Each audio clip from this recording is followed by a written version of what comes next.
여러분, 하나님은 저도 그렇고 여러분도 그렇고 각자에게 정말 엄청난 관심과 계획을 갖고 있는 줄 믿습니다. 여러분 정말 믿으십니까? 저도 그렇게 믿습니다. 하지만 이 한 사람 한 사람이 모여서 이제 하나의 공동체가 되죠. 그렇기 때문에 한 사람은 결국 한 공동체가 되고 공동체는 그 한 사람이 됩니다.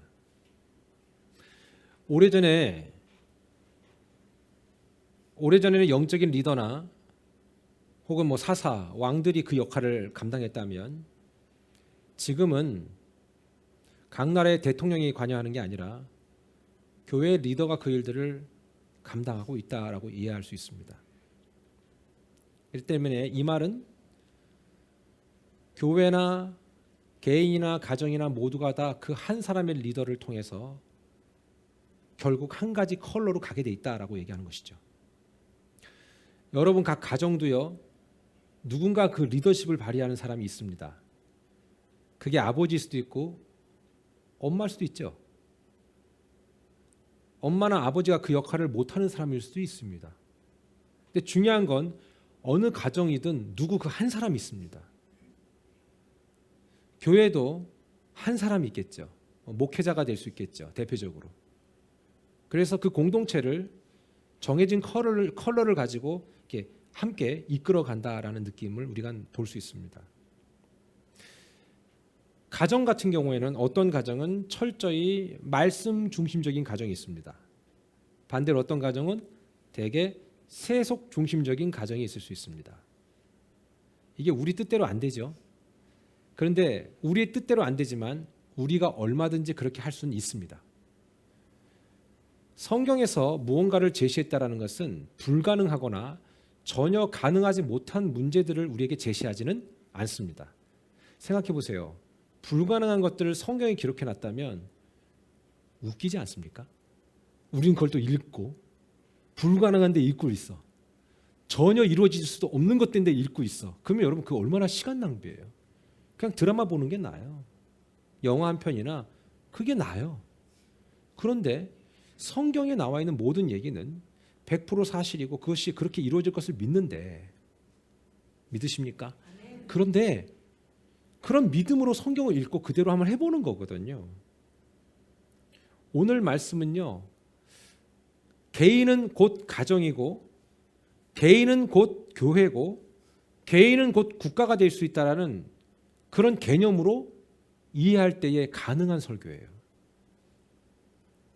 아까 말씀드렸듯이 하나님 우리 각자 한 사람 한 사람한테 관심을 무척 갖고 있는데 우린 누군가에게 지대한 관심을, 전폭적인 관심을 쏟아부을 때는 어때요? 다른 것은 좀 덜 사랑하게 돼 있어요.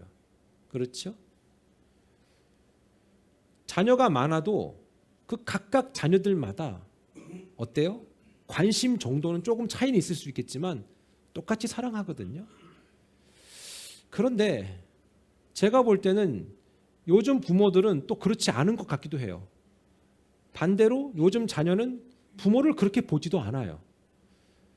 지금 한국에서는 구하라법이라 그래가지고 보도 듣도 못한 부모가 나중에 자식이 출세하면 찾아와서 자기의 지분을 달라고 얘기하는 상속법이 있습니다. 그게 아직 폐지가 안 됐어요. 그걸 법으로 막을 수가 없어요.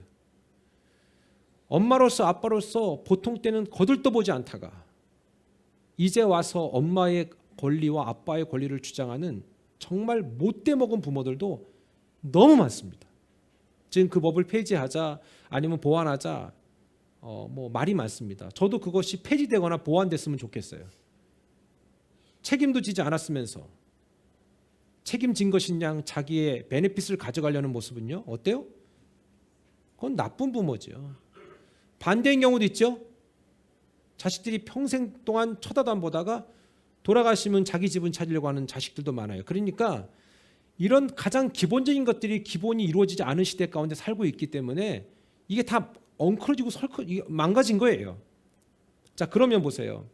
오늘 말씀은 뭐냐면 다윗 개인이 한 행동이 민족 전체에 영향을 주고 민족 전체 안에 있었던 문제들이 다윗을 통해서 어떻게 하나님이 그거를 관리하신지에 대한 얘기가 나오는 거예요. 이렇게 말씀드리면 참 이해가 안 되실 수 있어요. 여러분 가족 구성원이 있잖아요. 그 가족 구성원 중에 어떤 안 좋은 일이 딱 일어나면 나랑 상관이 없는 일이 아닙니다. 그렇게 이해하시면 큰일 납니다. 물론 그냥 절교하게 지내면 돼. 넌 내 가족 아니야. 완전히 끊어버렸어. 호적 파가라. 진짜 파였어. 근데 파여져요? 나 모르겠네. 판다고 파지나? 법을 모르겠네. 중요한 그게 안 되잖아요. 그죠? 그건 불가능해요 아직은. 자 그럼 보세요. 내 가족 안에 일어나는 일, 우리 교회 안에 일어나는 일, 우리 국가와 민족 안에 일어나는 일이 나랑 무관한 일이냐는 거죠.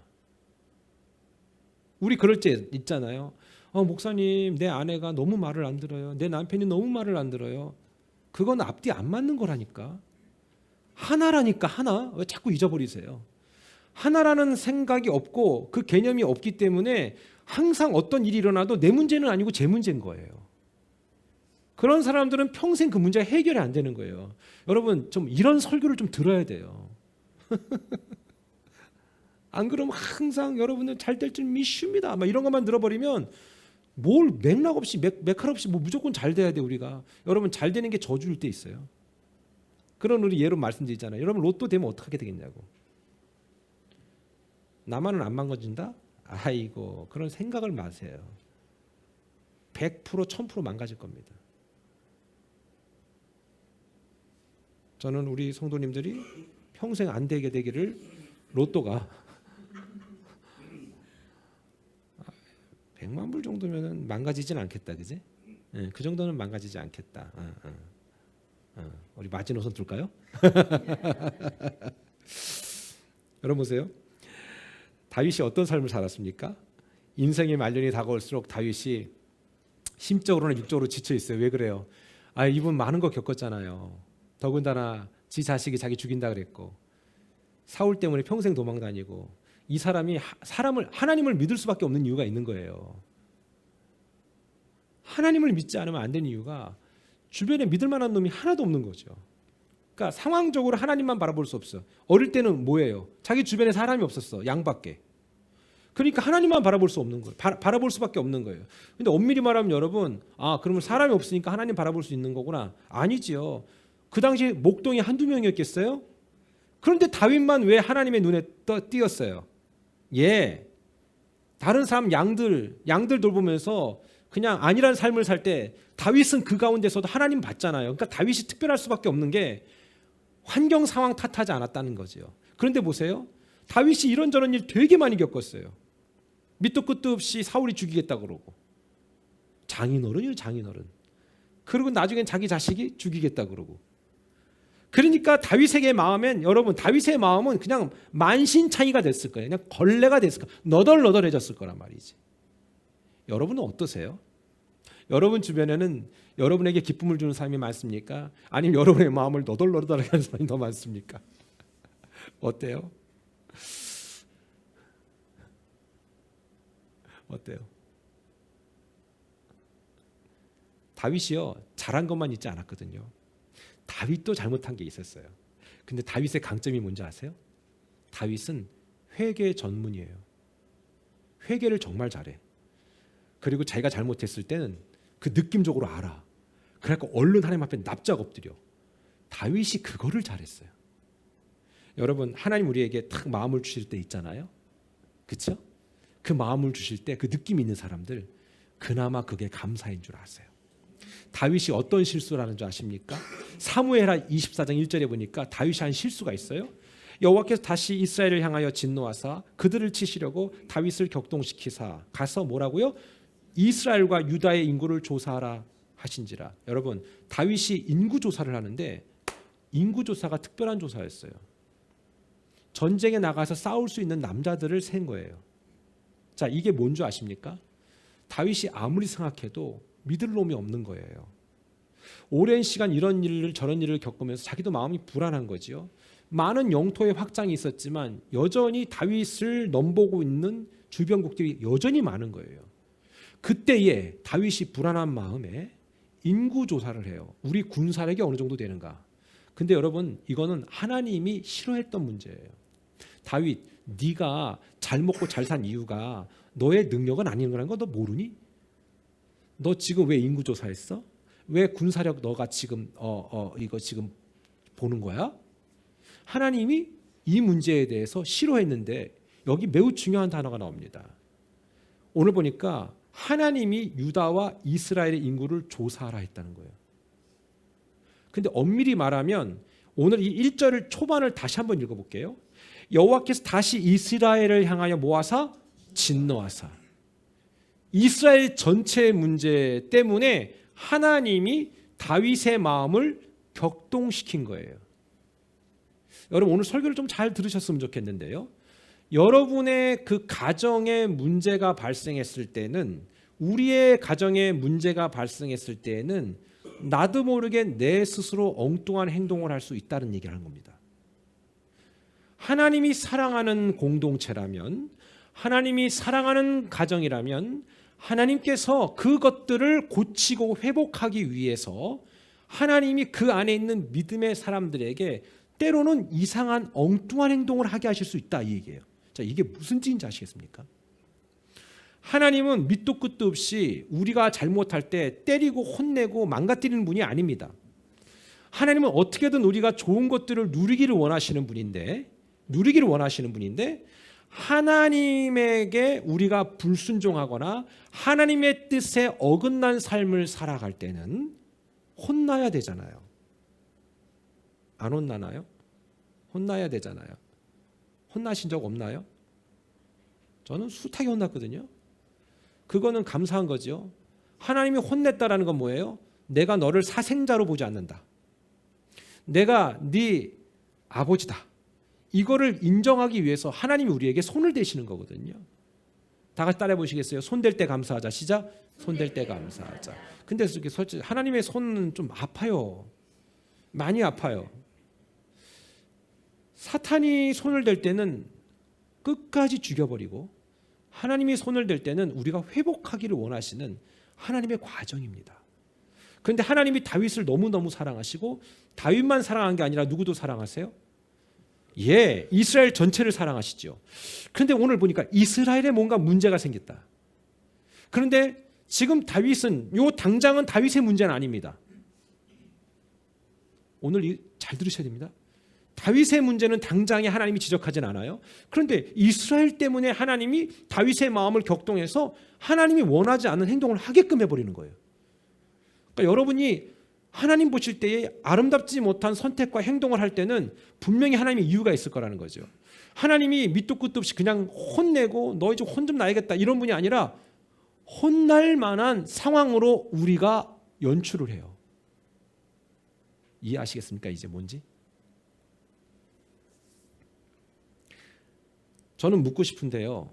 속으로 대답하시면 좋겠습니다. 하나님이 여러분뿐만 아니라 여러분 가정의 구성원 자체 모두를 다 선택하시고 구원할 존재라고 믿으십니까? 아멘 하지 마십시오. 예, 속으로. 예. 왜냐하면 괜히 또 저거 할 수 있으니까. 그냥 한번 생각해 보시라는 거예요. 그 확신이 있다면 여러분 있잖아요. 한번 생각해 보세요. 나도 모르는 이상한 행동을 할 때, 나도 하나님이 싫어하는 행동을 나도 모르게 하고 있을 때, 그때는 이제 하나님이 손을 대기를 원하는 시점이 왔다는 겁니다. 이게 여러분 여기에서 약간 그 불안한 그 증상이 나타나거든요. 오늘 다윗이 도둑이 재발들인다고 다윗도 알았어요. 한 사람이 전체의 문제가 한 사람을 통해서 허용되는 건데, 오늘 이스라엘 전체를 하나님이 손대기 위해서 다윗이 그 문제를 촉발시킵니다. 다윗은 지금 잘못하고 있는 건 아니었는데 다윗이 원하지 않는 행동을 하면서 하나님이 때려주실 수 있는 그 기회를 하나님께 드리게 된 거죠. 그게 바로 인구조사였습니다. 하나님이 시키지 않았다는 거죠. 다윗도 잘못한 건 있어요. 다윗도 불안했거든요. 여러분 지금 살면서 우리가 불안할 때 있지 않습니까? 왜냐하면 사실 크게 가진 것도 없고 배운 것도 없고 뭐 우리가 백그라운드도 없고 근데 여러분 늘 얘기하지만 그거 다행인 줄 아세요? 그거 많으면 여러분들 예수 믿었을 것 같아요? 나부터도 안 믿어요. 없는 것을 누리지 마시되 감사하시기를 바랍니다. 감사하세요. 그리고 위축될 때 감사하세요. 그런데 보시면 우리가 그럼에도 불구하고 하나님이 기뻐하는 모습으로 계속 회복되어져 가는 과정에서 우리도 모르게 이상한 짓을 할 때 있죠. 그럴 때 약간 좀 불안하지 않습니까? 그 불안함이 있다는 것은 감사하세요. 하나님이 그래도 나는 너와 네 가족을 포기하지 않았다라는 거죠. 물론 하나님은 포기라는 게 없습니다. 저는 그래서 이러한 불안함이 올 때 아직은 살아있구나. 아직은 하나님의 관리 모드 안에 있구나 라고 우리는 믿어야 된다는 것입니다. 저는 오늘 그래서 우리 온 세대 가족 모두가 다 좀 그러한 불안한 심기가 있었으면 좋겠다라고 생각합니다. 제가 여러분들에게 쓸데없는 정죄감을 줘가지고 뭐 그런 데도 있거든요. 그래서 어떤 분들은 목사님 설교 들으면 제 설교 말고요. 그래서 그런 걸로 사람을 또 이렇게 옥죄는 이상한 리더들도 있어요. 그건 나쁜 거지요. 그건 이단들이나 하는 짓이죠. 예? 그래서 막 이러잖아. 너 이사 못 가. 막 그리고 너 이사 가면 너 니네 식구 다 죽을 거야. 막 이러면서 막 그런데 나 왜 그러나 몰라. 별의별 얘기 다 들었어요. 저도 이번 주에 제 지인이 저한테 한번 왔는데요. 하여튼 재미난 얘기 많이 들었어요. 저도 여기서 입에 담을 수는 없고요. 하나님은 모든 원인과 결과를 보게 하시는데 원인 없이 결과를 보여주지는 않습니다. 그 원인이 좋은 거면 좋은 결과, 나쁜 거면 나쁜 결과. 그런데 하나님의 자녀들은요, 어떤 원인이든 합력하여 선을 이뤄서 좋은 결과로 만들어 가시는데 이때 필요한 게 우리의 순종이지요. 그런데 이스라엘 민족을 하나님이 너무너무 사랑했잖아요. 경쟁력도 없어, 가진 것도 없는 인간들이야. 그런데 어때요? 우리 사랑하듯이 사랑해 주셨잖아요. 그런데 하나님이 그분이 이스라엘 사람들을 이집트에서 나와서 이제 여러 해 동안 광야에서 돌리잖아요. 자, 한번 볼까요? 신명기 8장 2절. 그 이유가 있다고 얘기하시는 거예요. 시작. 내 하나님 여호와께서 이 40년 동안에 내게 광야의 길을 걷게 하신 것을 기억하라. 이는 너를 낮추시고 너를 시험하사. 스탑. 낮추고 시험하려고. 그러니까 우리가 얼마나 교만했다는 거야. 많은 일을 겪는다는 건 그만큼 하나님 우리를 낮춰주신다. 사탄은 낮춰서 사람을 그냥 부셔뜨리지만 하나님 그게 아니라 낮춰짐으로 말미암아 하나님 바라볼 수 있고 겸손하게 만드시려고 낮추사. 그 다음에 뭐라고? 또 뭐하고요? 시험하려고. 하나님은 테스트하십니다. 언제나 우리를 테스트하십니다. 사탄은 temptation, 유혹합니다. 유혹받으면 끝은 다 망가지지만 테스트 받으면 어때요? 그걸 통과하면 승리하는 거잖아요. 아멘입니까? 하나님은 우리에게 주시는 건 우리를 낮춰주시고 겸손하게 하시고 너를 시험하사. 자, 뒤에 시작. 내 마음이 어떠한지 그 명령을 지키는지 지키지 않는지를 알려 하심이라. 제가 아주 오래전에 설교했던 기억이 납니다. 하나님이 우리의 마음도 모르시고 테스트하시냐? 여러분 이런 질문 안 해요? 하죠. 조금 생각하면 할 수 있잖아. 아니 우리 마음을 몰라? 내 마음을 까 뒤집어줘야 돼? 막 이러잖아. 우리 서로 서로 얘기해. 야, 내가 네 마음 까 뒤집어줘야 아냐? 우리 사람은 까 뒤집어줘야 합니다. 예? 하나님은 까 뒤집지 않아도 아시잖아요. 근데 굳이 뭐 하나님 우리를 뭐 시험까지 하셔서 알아내셔야 돼? 여러분 그런 질문 안 들어와요? 전 들어오거든요. 의심이 많으니까. 전능하신 분이 내가 어떤 선택의 기로에 있을 때 내가 뭘 선택할지 몰라 하나님이? 아시는 분인데? 근데 왜 그걸 나에게 갈림길을 줘? 그쵸? 내가 너무 많은 질문을 줘버렸나요? 여러분 제가 말씀드렸죠. 뭐라고 말씀드렸어요? 하나님은 네가 봐라 이거예요. 네 그 두 갈림길에서 네가 보통 뭐를 선택하디? 이거를 보시려고 주신 거예요. 근데 내가 자꾸 하나님 원하는 걸 선택해. 그 봐. 네가 임마 잘 될 수밖에 없지 않냐 임마. 이거와 내가 뒤에 역추적 조사를 해보니까 두 갈림길에서 꼭 전문 용어 뻘짓만 하고 완전 더 제 얘기하는 거예요. 제 얘기. 여러분 말하는, 여러분 항상 좋은 것만 선택하니까 이걸 모르지. 그러면 하나님이 네 봐라, 나 너 너무 사랑하는데 너는 항상 그것만 선택하더라. 넌 진짜. 이거를 보여주시려고 지키는지 아니 지키는지 알려하심이라. 알려주려고. 어떠세요? 그래서 광야 40년 동안 계속 돌린 거예요. 여러분 광야 생활, 여자분들 캠핑 가는 거 되게 싫어하잖아요. 두 가지 이유죠. 왜요? 화장실 문제 불편하잖아요. 그 다음에 샤워 문제 불편하잖아. 남자들은 뭐 그런 걸 되게 동경하니까 가자 그러고 어쩔 수 없이 여자들은 가잖아요. 근데 되게 불편하다 그러더라고요. 근데 사실은 저도 불편할 것 같아요. 근데 그거를, 캠핑은 길어봐야 3일이지 40년을 그 길을 한다 봐. 나는 상상을 많이 하잖아요. 남자나 여자나 제대로 씻었겠어? 아우 더러워. 냄새는 또 아우 오아시스에서 물 마셔야지 씻었다간 또 맞잖아. 제대로 씻지도 못했을 것 같아. 싸는 건 어디다 싸? 고양이 새끼 마냥 다 파놓고 다시 묻어야 돼. 그렇잖아요? 그래서 웃긴 얘기가 있잖아. 왜 이스라엘이 자꾸 움직였는지 아냐고. 그러려고 해. 움직이지 않으면 거기서 냄새나 살 수 없는 거지. 물론 건조하니까 괜찮은데 덮어놓으면 너무 냄새 안 나거든요. 거기는. 그래도 여러분 200만이라는 숫자가 한번 싸면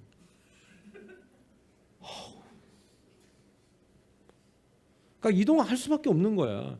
근데 엄밀히 말하면 이 예언을 아주 오래전에 아브라함에게 하나님이 약속하신 거예요. 예언하신 거예요. 창세기 15장 13절 16절에 보면 여호와께서 아브라함에게 이르시되 너는 반드시 알아라. 네 자손이 이방에서 객이 될 거다. 객이 뭐예요? 안정적이지 못하게 돌아다니는 사람이 될 것이다. 그들을 섬기겠고 그들은 400년 동안 내 자손을 괴롭히겠다.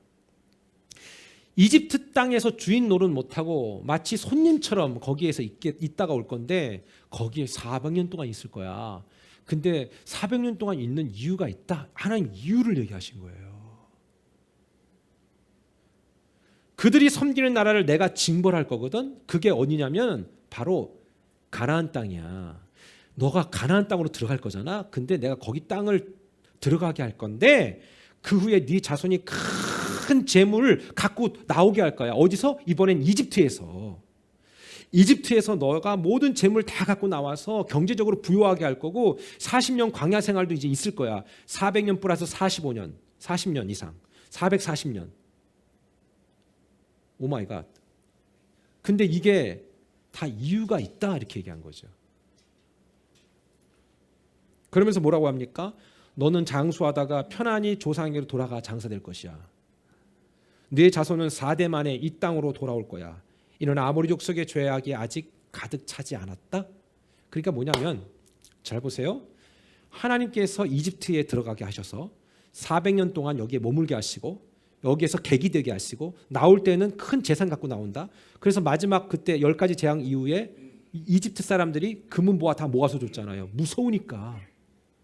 그러고 난 다음에 어땠어요? 40년 동안 광야에서 돌게 하신다. 곧바로 못 가고 15일이면 들어갈 길을 왜 여기서 뺑뺑이 쳤냐? 하나님의 이유와 목적이 정확히 나와 있는 거예요. 아모리 족속이 있는데 가나안 땅에 사는 놈들이거든. 그게 니들이 들어갈 땅 아니니? 그 가나안 땅에 들어갈 건데 거기에 사는 그 걔네들 있잖아. 걔네들이 그 정도 돼야 좀 죄가 무르익었어. 그러니까 하나님이 계획이 없는 분이 아니에요. 여러분 그 기생충 보면서 느끼지 않았어요? 하나님은 다 계획이 있다. 하나님은 그 계획을 실수하지도 않는다. 전 그래서요 뭔가 이렇게 진행이 안 되고 또 뭐 어그러지고 틀어지고 할 때 물론 제 잘못이라든가 제가 부족해서 그럴 때도 많겠죠. 그러나 또는 그러지 않을 때도 있을 수 있지 않겠습니까? 지금 여러분 각자에게 한번 적용해 보라고 말씀드리는 거예요. 그럴 때는 기다리세요. 하나님의 때가 있어요. 하나님의 카이로스가 있어요. 그때까지 참고 기다리고 있으면 하나님의 때에 그 열매를 반드시 보게 하신다는 겁니다. 오늘 보니까 아모리 족속에 대해서 얘기하면서 걔네들이 맞아야 되는데 맞으려면 조금 더 나쁜 짓을 더 많이 해야 돼.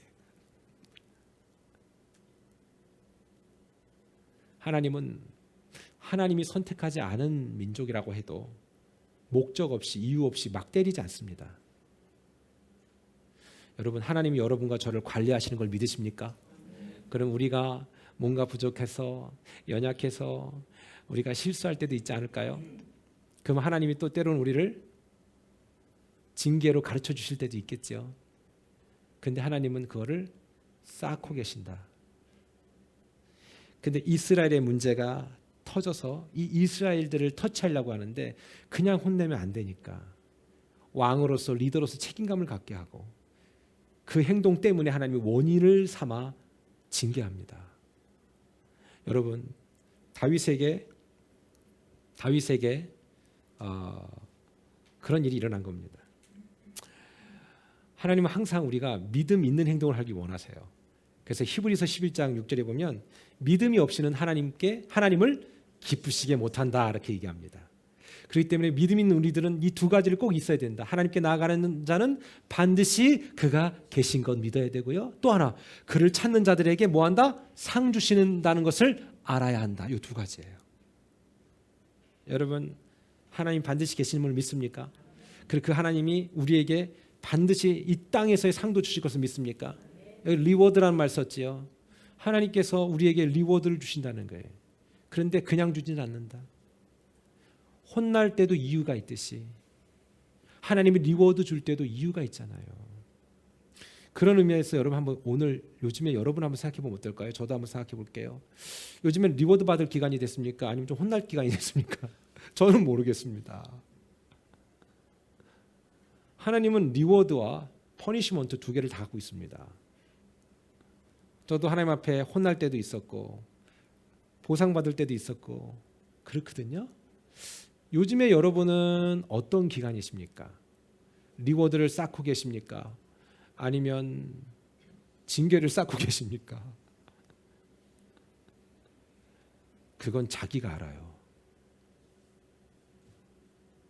요즘 그럴 때 있잖아요. 나 요즘에 정말 하나님한테 좀 칭찬받는 것 같아. 그거 느낄 때 있죠?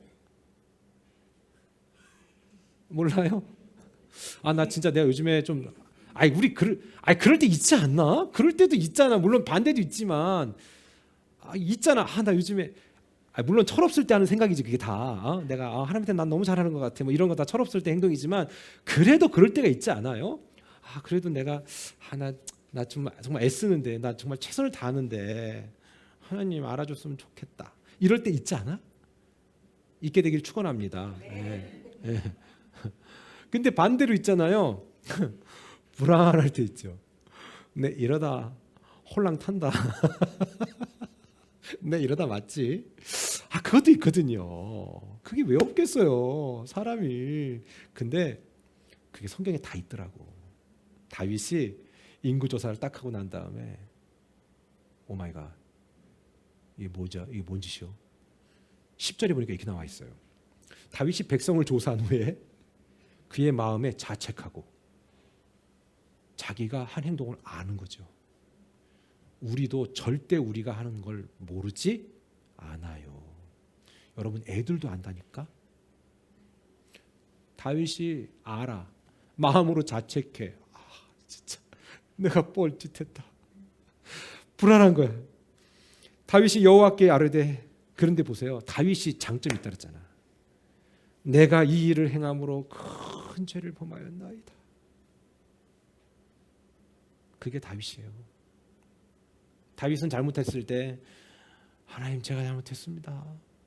제가 나쁜 놈입니다. 그러면서 여호와여 이제 간구하옵나니 종의 죄를 사하여 주옵소서. 내가 심히 미련하게 했습니다. 그러니까 다윗은 하나님을 정말 잘하는 사람이에요. 자기의 실수도 있지만 얼른 내가 이거 진짜 내가 하나님 앞에 얘기하면 되겠구나. 이걸 너무 잘하는 거지. 그러니까 이분이 회개 전문. 엄청 빨리 회개한 다음에 하나님은 우리가 회개하면 어떡하세요? 자, 99% 받아주세요? 100% 받아주세요? 100% 받아주세요. 근데 하나님은 그 뒤에 있잖아. 회개한 다음에 또 회개하세요. 이게 무슨 말인지 아세요? 하나님은 우리 repentance 회개하면 우리 뒤에 어카운팅 하신다니까. 너 회개했니? 그럼 너 나랑 회개하자 이제. 너 회개했다면 이 문제는 이렇게 한번 풀어가면 어떻겠니? 라고 하나님 제안하세요. 그럼 그거를 우리가 받아들여야 돼요? 받아들이지 말아야 돼요? 받아들여야 되는 거죠. 그것이 우리에게 때로는 고통일 수 있다는 얘기죠. 그래서 사실 엄밀히 말하면 회개할 일이 없으면 좋겠죠. 그러면 뒤에 계산할 일도 없잖아요. 지금 이게 정신을 바짝 차리고 들으셔야 되는 겁니다. 하나님께 회개할 일이 없어야 나중에 계산할 일이 없어요. 또 회개할 일이 없어요. 하나님을 너무 잘 아니까 여러분 우리도 이제 하나님 좀 아시지 않습니까? 설교를 통해서 하나님이 어떤 분인지 알지 않으세요? 다윗이 그래서 11절에 보십시다. 시작. 다윗이 아침에 일어날 때에 여호와의 말씀이 다윗의 선견자 된 선지자 갓에게 임하여 이르시되, 이분이 다른 분이에요. 보통 다윗 옆에 가까이 있었던 분이 누구죠? 나단이었죠. 나단. 근데 갓이라는 선지자가 있는데 이분이 누구냐면 나단보다 먼저 알았던 분이에요. 왜 하나님이 갓에게 나타나셨을까? 선지자 갓에게 나타난 이유는 뭘까? 바로 하나님이 오래전에 알았던 그 사람을 통해서 너가 초심을 잃지 말아라. 이거를 가르쳐 주려고 갓을 보낸 거예요. 다윗의 집권 시기엔 주로 나단이 계속 이런 얘기를 해줬습니다. 그러나 예상하지 못했던 엉뚱한 사람이 와서 그걸 얘기해 줄 때 그것을 받아들일 수 있는 그릇이 바로 다윗이었습니다. 여러분 다윗이 왜 하나님께 사랑받았는지 아시죠? 다윗이 완벽해서가 아니었어요. 다윗은 곧바로 하나님 앞에 잘못을 구하고, 전 그래서 우리가 완벽하길 원하는 게 아니라 깊은 관계를 맺으며 그때마다 하나님과 깊은 교제를 하기 원하신다는 걸 아셨으면 좋겠어요. 왜냐하면 하나님은요 우리가 잘하든 못하든 그것 때문에 만족하고 불평하고 하는 분이 아니라 부족하고 연약해도 늘 하나님에게 초점을 맞추는 그 마음 하나 보신다는 거였어요. 여러분 말씀드렸잖아요. 하나님 앞에 우리가 무엇을 한들 하나님이 그것 때문에 만족하시겠습니까? 그 마음을 보시는 거 아니겠습니까? 그런데 그냥 우리가 회개합니다. 그러면 하나님은 그래 너 회개했니? 그래 받아줄게 이러면 좋잖아. 근데 하나님 그렇게 안 하지. 자 그래 나 네 회개를 받을게. 자 그러면 회개하자. 계산하자. 어카운팅하자. 응? 자 이거 하나 골라. 하나님이 고르라고 말씀하셨는데 세 가지 중에 하나를 고르라는 거예요.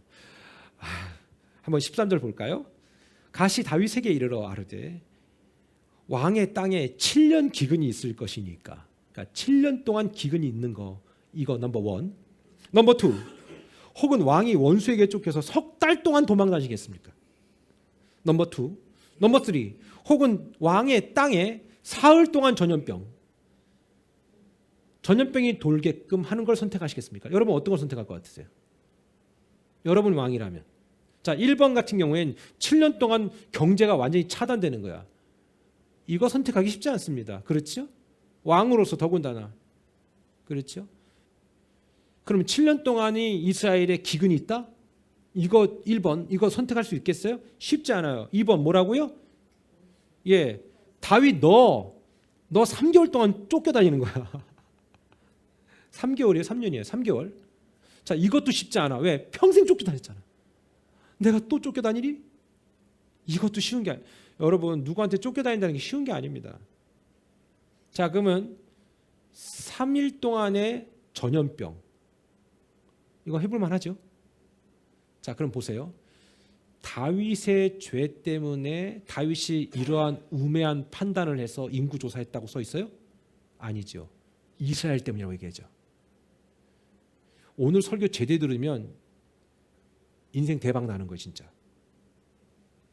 나와 전혀 무관할지라도 공동체에 문제가 있을 땐 하나님이 리더의 결정을 통해서 힘든 상황으로 치달려갈 수 있다는 얘기입니다. 여러분이 가정 중에서 만약에 여러분 혼자만 믿어. 그런데 이 공동체, 가정 공동체가 문제가 생겼어. 한 사람. 근데 혼나야 돼. 왜? 하나님이 사랑하는 사람들이야. 그럼 어떻게 하냐면 여러분이 뻘짓을 할 수 있어요. 이게 무슨 얘기인지 아시겠어요? 믿음을 갖고 있는 여러분들이 그러면 안 되는데 하나님이 원하지 않는 선택을 할 수 있다는 얘기예요. 왜? 전체 다 혼나게 하기 위해서. 국가도 그럴 수 있어요. 앞서 말씀드렸듯이 교회도 그럴 수 있어요. 오늘 지금 보면 다윗은 지금 이 시점만큼은 잘못한 게 있지 않았습니다. 그런데 이스라엘의 죄로 인하여 이걸 여러분의 가정에 적용시킬 수 있고요. 여러분의 사업장에 적용시킬 수도 있고요. 교회에 적용시킬 수도 있다고 저는 생각합니다. 한 사람 한 사람이 너무 성실하지 않고 하나님 앞에 은혜를 떨어뜨리고 하나님이 선택받은 사람들인데 하나님 원하지 않는 방향으로 자꾸 몰려갈 때 하나님이 그렇다고 해서 이 사람들을 깨닫게 할 수 없잖아요. 다 깨닫게 해야 되는데 명분이 있어야 되잖아. 근데 그 책임이 우리 안에 있을 수 있다는 얘기입니다. 저한테 있을 수 있다는 얘기입니다. 책임이. 다윗은 선택합니다. 3일 동안이 질병이면 괜찮겠다. 근데 이때 죽은 자의 숫자가 7만 명입니다. 전 그래서 혹시라도 이때 죽었던 사람들이 하나님의 징계의 대상이 됐어야만 했던 사람들은 아니었나라는 좀 그런 위험한 추측을 한번 해봅니다. 그렇잖아요? 왜? 이스라엘 죄로 인해서 다윗이 엉뚱한 인구 조사를 하게 해서 너 혼 좀 나야겠다라고 하나님이 어때요? 얘기하시고 혼내잖아요, 한번. 그런데 다윗을 누가 봐도 다윗이 선택할 수밖에 없는 그 상황으로 몰아가잖아요. 7년의 기근을 다윗이 선택했겠어요? 그러니까 하나님은 선택하는 것도 당연히 그걸 선택할 수밖에 없게끔 몰아가죠. 너는 선택의 여지가 없어. 어때? 오늘 이 설교 들으면서 우리가 각자가 깨달음이 있다면 그건 진짜 은혜 받은 거예요. 기회가 있는 거고 하나님이 그 방법을 모색해 주실 수 있는 분이라고 저는 믿습니다. 7년간의 기근은 당연히 다윗이 선택 안 할 거야. 왜? 백성을 사랑하니까. 7년 동안 기근이면 국가의 존폐 위기. 3개월 쫓겨다녔다간 국가 어차피 못 지켜. 왜? 왕이 3개월 도망 다니려면 그냥 도망 다니겠어요? 다윗이 뻔한 거야. 내가 도망 다니려면 우리나라에 또 누가 들어와야겠지? 그럼 도망 다녀? 아니면 우리 중에 누가 하나 나를 배신해? 이런 고민을 많이 하잖아. 이것도 아니야, 이것도 아니야. 3일 정도 전염병? 이건 괜찮겠다. 뭐 이기고 뭐 좀 아프면 되겠지. 웬걸 7만 명 갔어요. 그때 다윗이 뭘 보는 줄 아십니까? 17절이에요. 시작. 다윗이 백성을 치는 천사를 보고 백성을 치는 천사를 봤다는 거예요. 원인 없이 결과 없다.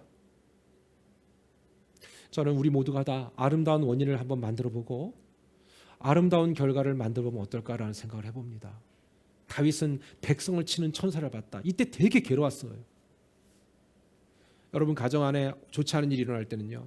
여러분 혹시 그런 분 계세요? 뭐 쌤통이다. 너 내 말 안 듣더니 넌 아주 그냥 네가 혼 좀 나봐야 돼. 이러세요? 그건 나쁜 거예요. 가족 안에 아픈 일이 있으면 하나님 내가 기도 안 해서 그렇습니다. 다 내 책임입니다. 이거 없으면요 정죄하기 바빠요. 그리고 다 죽이는 거예요. 결국 다윗은 어땠어요? 백성을 치는 천사를 보면서 곧바로 기도합니다. 보세요. 곧 여호와께 아뢰어 이르되 나는 범죄하였고. 엄밀히 말하면 다윗의 문제는 아니었다니까. 이번만큼은. 그런데 악을 행하였습니다. 왜? 자기가 그런 선택을 할 수밖에 없었던 상황들에 대한 그 원인을 자기에게서 찾았어요. 이게 아름다운 리더 아닌가? 이게 아름다운 가족 구성원 아니겠습니까?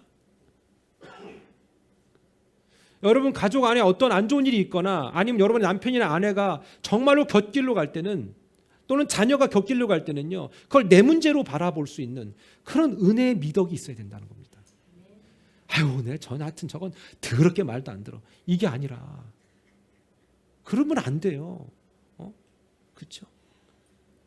왜 자기가 어떤 책임감을 못 느끼냐 이거죠.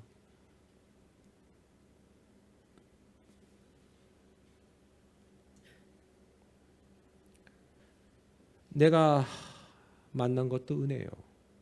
내가 누리는 것도 은혜라. 그렇게 바라보면요. 그 사람이 불쌍하게 보이고요. 내 문제로 보여지고 내 감사로 보여지고 그렇게 될 수 있어요. 그리고 항상 그렇게 생각하세요.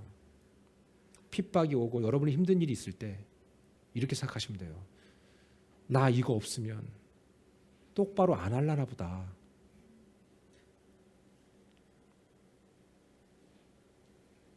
한번 저는 모르니까, 각각의 사정을 모르니까.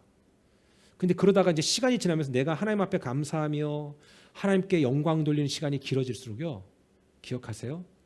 하나님이 상상하지 못할 방법으로 저와 여러분의 그 가정을 회복시키고 복구시키고 은혜 주시고 축복하실 때, 요 과정을 잘 겪고 나면 큰 은혜가 있어요. 답을 가르쳐 드릴게요. 그런 것들에 대한 기준을 가지고 시작을 한 건 아니었잖아요. 그런 거 모르고 시작했지만 이제 알았잖아요. 그래서 그 기준을 내 삶에 들어오게 하는 게 얼마나 힘든 줄 아세요? 그렇죠? 그거를 들어오게끔 하려고, 그 은혜를 우리 가정 가운데 내 삶 속에 착상시키기 위한 그 고통이 얼마나 힘든지 아셔야 된다는 거죠.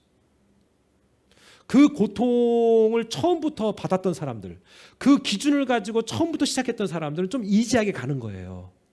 근데 우리는 보통 그 기준 없이 시작을 했고, 그 기준을 이제 예수 믿으면서 알게 됐잖아요. 제가 지금 무슨 설교하는지 아시겠죠? 그때의 고통이 있죠.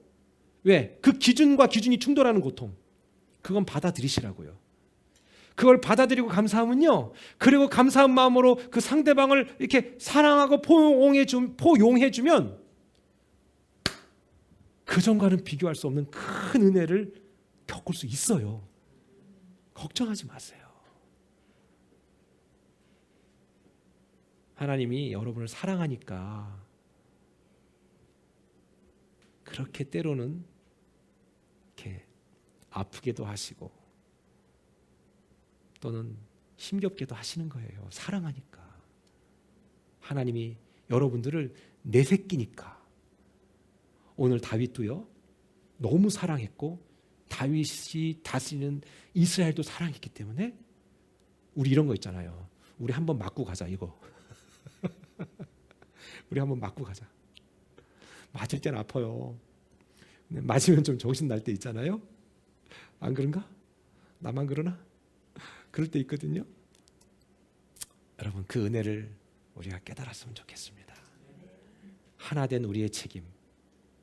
공동체에서 나 하나지만 나 하나가 곧 우리 공동체다. 우리 가정이다는 깨닫고 믿음으로 승리하기를 주님으로 축원합니다.